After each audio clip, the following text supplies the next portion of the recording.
edición. Bueno, buenas tardes a todos. Nos encontramos en el edificio Arronte de la Facultad de Filosofía y Letras de la UAP. Nos encontramos con la doctora Carla Villaseñor y este día le vamos a entrevistar sobre qué es un diagnóstico. Doctora. Me voy a quitar esto para que se escuche mejor. Claro. Me decías que me presente primero, ¿no? Sí. Bueno, soy Carla Villaseñor, soy egresada de la licenciatura en Psicología de aquí de la UAP. Hice una maestría en investigación educativa y un doctorado en educación en la Universidad Autónoma de Barcelona, en España. Regresé a México a finales de 2012 y me incorporé a procesos educativos en enero de 2013. Y bueno, aquí en la licenciatura fui coordinadora de 2016 a 2018. Tenemos un cuerpo académico que es un grupo de investigación en pedagogía social, educación y orientación educativa, junto con la profesora Lupita, Mónica, Claudia y el doctor Carlos de la Facultad de Psicología. Y trabajo dos líneas de investigación, una que tiene que ver con la pedagogía social, educación social, y otra sobre primera infancia y educación inicial. Wow. Y respondiendo, ¿qué es un diagnóstico?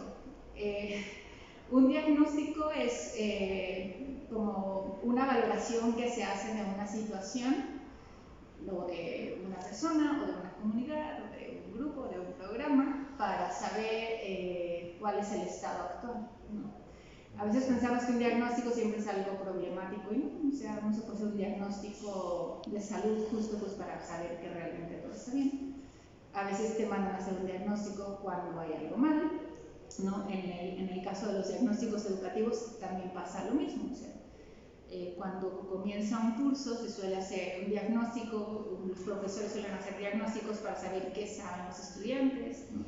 Y a partir de ahí, bueno, poder diseñar sus estrategias, contenidos, adaptar puesto a su planeación didáctica. En el caso del trabajo comunitario, que es una de las cosas a las que yo me dedico, pues se hacen diagnósticos para identificar cuál es la situación problemática o aquella situación que se quiere modificar o cambiar.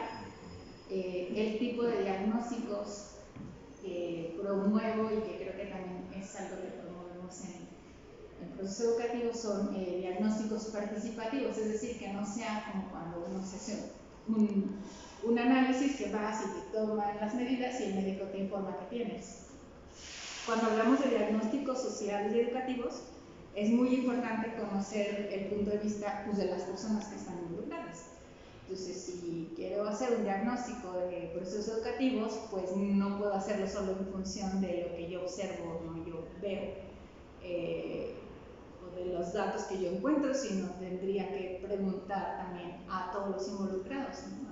Estudiantes, profesores, administrativos, al director, ¿no? Para poder tener como más miradas acerca de aquello que quiero valorar, porque a partir de eso voy a definir cuáles son las necesidades o los objetivos de primero las necesidades y en función de eso pues se diseñan los objetivos, ¿no? Yo que, un favor, puedes grabar, pero esta vez el hombro de la profe para acá, sí. O sea, esta vez todos se énfasis en esta para no hacer de serie. Un poco como por allá. Ya, bueno, ¿tú sigues grabando? Ah, ok, vale. Ahora, ¿nos puede contar qué tipo de experiencias ha tenido al ver los resultados o al momento de hacer un diagnóstico? O sea, ¿ha tenido algunos resultados impactantes de un diagnóstico o algo que le haya sorprendido? Pues sí, y lo interesante cuando haces un buen diagnóstico es que justo pues logras ver cosas que no son evidentes, ¿no? Por lo general uno dice, el problema que hay en esta escuela es este, o el problema que hay en este grupo es este, o en esta comunidad es este. Y la cosa con un buen diagnóstico es no irte con lo que parece evidente, sino rascar para saber qué es lo que está pasando. Y cuando logras como encontrar esa otra parte que estaba siendo invisible a los ojos de todos y que la misma gente se da cuenta, pues es un momento muy, muy interesante, porque descubrir eso es como creo que Aristóteles decía, ¿no? Como reconocer el problema es parte de la solución, es la mitad de la solución. Entonces, cuando tú logras hacer un buen diagnóstico y dar, o sea, como caer en cuenta de aquella situación, repito que cuando no era tan visible, pues hablas de un buen diagnóstico. Y entonces es una situación también, un proceso de aprendizaje. Una experiencia que tuvimos así súper interesante justo con la profesora Alejandra hace algunos años, creo que en 2018, hicimos un diagnóstico de la primera infancia en Barranca Honda. Es una colonia en los márgenes del municipio, bueno, de la ciudad de Puebla. Sabíamos pues que era una colonia donde había mucha pobreza, donde había muchos niños y niñas que no van a la escuela. Entonces hicimos un diagnóstico y la verdad fue muy interesante encontrar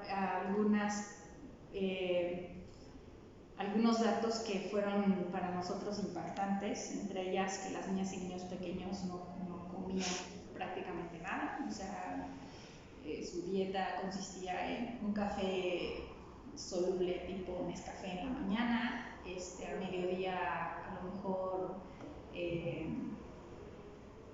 un vaso de Coca-Cola y con suerte en la noche llegaba la mamá y les hacía una sopa así como de pasta, ¿no?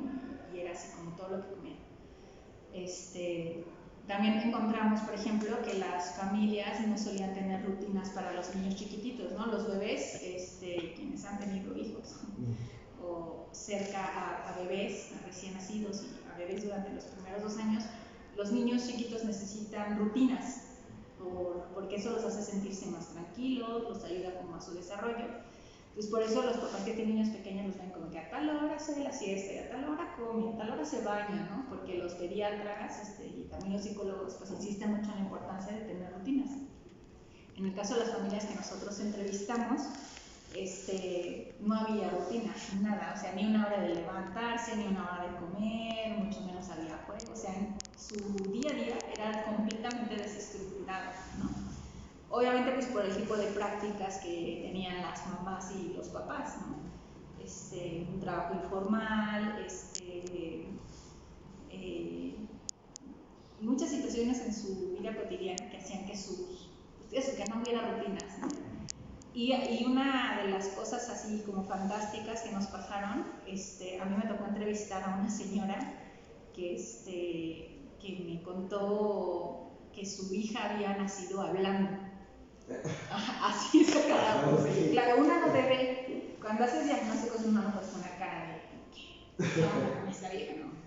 Pero sin duda iba con estudiantes, creo que todas nos quedamos como de, no. Y entonces ella nos contaba, sí, es que mi hija nació hablando. Y entonces nos contaba historias, pues ninguna de nosotras estuvo ahí para verificar que realmente habló o no. Lo cierto es que ella nos aseguraba, que su niña había nacido hablando, ¿no? Y historias así muy como entre mágicas, ¿no? Como de García Márquez, que nos contaban sobre las niñas y niños de sus familias. Sí, lo creo. Ahora, hablando personalmente, ¿cuál cree que sean las ventajas que un diagnóstico nos puede ayudar a nosotros como estudiantes procesos educativos? Bueno, yo insisto en que en clase siempre les digo que es muy arriesgado y es como poco pertinente comenzar cualquier intervención de lo que sea sin tener un diagnóstico, porque es asumir una postura en la que yo ya sé lo que necesitas y entonces te voy a dar. Tú imagínate que tú llegas con un médico, con un nutriólogo y te saca una receta, ¿no? O sea, te quedas como de, pues todavía ni te digo qué es lo que tengo y ya me estás recetando, ¿no? Entonces, como educadores y educadoras, el diagnóstico es igual, es escuchar primero a las personas, saber qué es lo que les preocupa, qué es lo que afecta a su vida cotidiana o qué cosas consideran que podrían cambiar o desearían cambiar de su situación, y a partir de ahí entonces uno empieza a diseñar planes, proyectos, programas, ¿no? No llegar así, o sea, como oídos sordos. Bueno, como yo soy experto en prácticas de crianza, ya vine aquí y les voy a dar un curso de prácticas de crianza, ¿no? Y a lo mejor las mamás les vale gorro lo que tú les vas a decir, porque ellas lo que están es preocupadas porque no tienen leche para sus niños. Entonces sería como un poco, eso son posturas como soberbias, ¿no? El llegar a un espacio a tratar de diseñar o implementar un programa que no parte de un diagnóstico. Y para hacer un diagnóstico, ¿usted sigue un tipo de pasos o tiene unos pasos diferentes a otros? No, cada diagnóstico es diferente. O sea, lo primero que hay que hacer es como entrar en contacto con el contexto, ¿no? Por lo general uno lleva una intención, ¿no? Nosotros en el caso que te comentaba de primera infancia, pues teníamos una intención que era queríamos desarrollar un programa dirigido a la primera infancia. Entonces, obviamente no vamos a ir a preguntar sobre las relaciones de pareja ni la violencia en la comunidad. O sea, nuestro tema de interés era la primera infancia. Y en cada situación, pues uno tiene que pensar cuáles son las mejores herramientas que se tienen para poder obtener la información que quieres. En este caso eran pocas familias, entonces nos interesaba hacer algo más cualitativo, como entender la historia de cada una de las familias, saber cómo eran sus rutinas y a partir de ahí poder tener como un panorama general. Ahora mismo, por ejemplo, estamos haciendo pues, una evaluación de procesos educativos. Les hicieron llegar, creo, un cuestionario bastante largo que tienen que contestar, que necesitamos que respondan, porque eso nos va a servir a nosotros para una serie de trabajos que tenemos que hacer.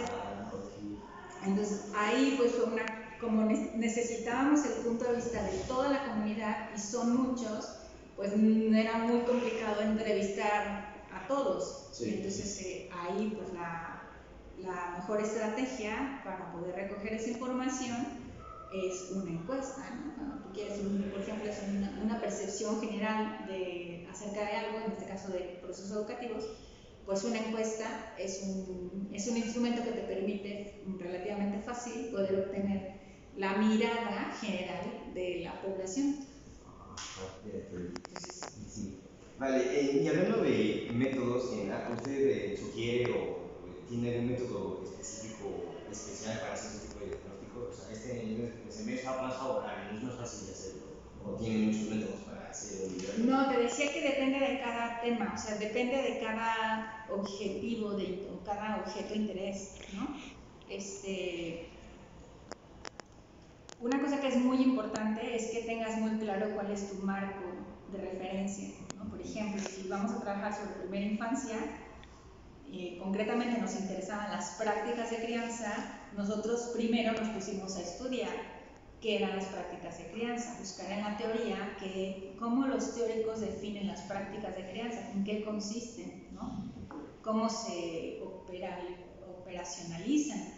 Y a partir de ahí, pues tú puedes generar una entrevista, ¿no? A partir de decir, a ver, las prácticas de crianza, por ejemplo, tienen que ver con las creencias de la gente, con su herencia, con patrones culturales, con expectativas. Entonces tú a partir de ahí puedes diseñar preguntas para una encuesta o puedes diseñar preguntas para una entrevista, ¿no? O sea, tengo que preguntar sobre creencias, tengo que preguntar sobre patrones culturales, ¿sabes?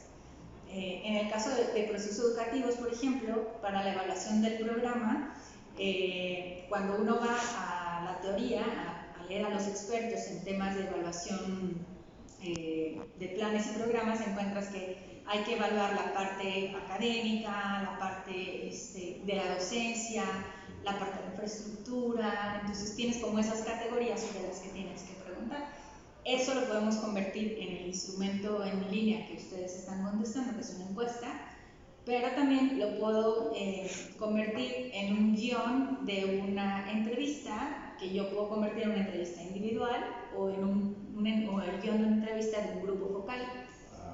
Entonces, ahí por ejemplo hay un tema que se toca en esa evaluación que ustedes espero que hayan contestado, que tiene que ver con el plan de estudios. Pues, en algún momento vamos a hacer grupos focales sobre el plan de estudios, porque ahí sí nos interesa como no solo la percepción general, sino ir entendiendo cosas del plan de estudios. Por ejemplo, en qué medida consideran que hay materias que se repiten contenidos o materias que consideran que son más interesantes, materias que no entienden muy bien qué aportan al perfil de egreso. Ahí nos interesa hacer un grupo focal. Aprecio sí le contesté. Hablando de aplicar esos diagnósticos, ¿ha tenido resultados no esperados, por ejemplo, que no todo el mundo le haya contestado o que haya esperado que cierta cantidad de personas lo contestaran y no haya tenido los resultados que hubiera obtenido, ese tipo de fallos? Pues siempre pasa, o sea, siempre pasa que no, o sea, rara vez te sale todo así como tal y como lo planeas. Y ahí el investigador, la investigadora tiene que aprender a improvisar y a sacarle provecho como a lo que sí tiene, ¿no? Entonces, cuando trabajas con cuestiones estadísticas, ¿no? Con metodologías cuantitativas, como en el caso de una encuesta, pues sí hay ciertos criterios de rigurosidad como para saber si los datos que tienes realmente son confiables. Por ejemplo, si la población es de 300 estudiantes, para que un estudio sea válido, estadísticamente necesitas, hay una manera de formular la muestra, ¿no? De sacar la muestra, el tamaño de la muestra. Que tengo mi población, la muestra es qué porcentaje de esa población tendría que contestar para considerar que es representativo de esta población, ¿no? Si yo digo son 300 y le pregunto a uno, yo no puedo decir que ese uno es representativo de esos 300. Hay una fórmula para calcular cuántas personas de esas 300 tendría que entrevistar para asegurar estadísticamente que sea representativo. A veces puede ser, por ejemplo, que tú haces de 300, te dice que con 280 ya aseguras que la muestra sea estadísticamente significativa. Pero a veces, en poblaciones, por ejemplo, de 3 millones, a lo mejor te dice que con 300 son suficientes. Eso es por un criterio estadístico, que ahorita no voy a terminar de explicar. Cuando se trata de investigación cualitativa, pues hay un criterio que se llama saturación teórica. Tú haces una entrevista, ¿no? Te pregunto a ti qué piensas del plan de estudio. Me das un voy con otra compañera tuya y me cuenta cosas que tú no me contaste, pues voy como construyendo un dibujo de la situación. Voy con otra persona y me da elementos que no estaban, pero va a llegar un momento en que cuando entrevisto a alguien más, ya no me está aportando elementos nuevos. Se llama saturación teórica. Entonces, si voy con alguien más y voy con otro más y veo que ya no me aporta elementos, pues ya diría, bueno, hay suficientes, ya tenemos suficientes miradas, creo que el cuadro está completo. O sea, no importa la cantidad. Ahí te puede pasar a los 3 entrevistados o a los 40, ¿no? Ok.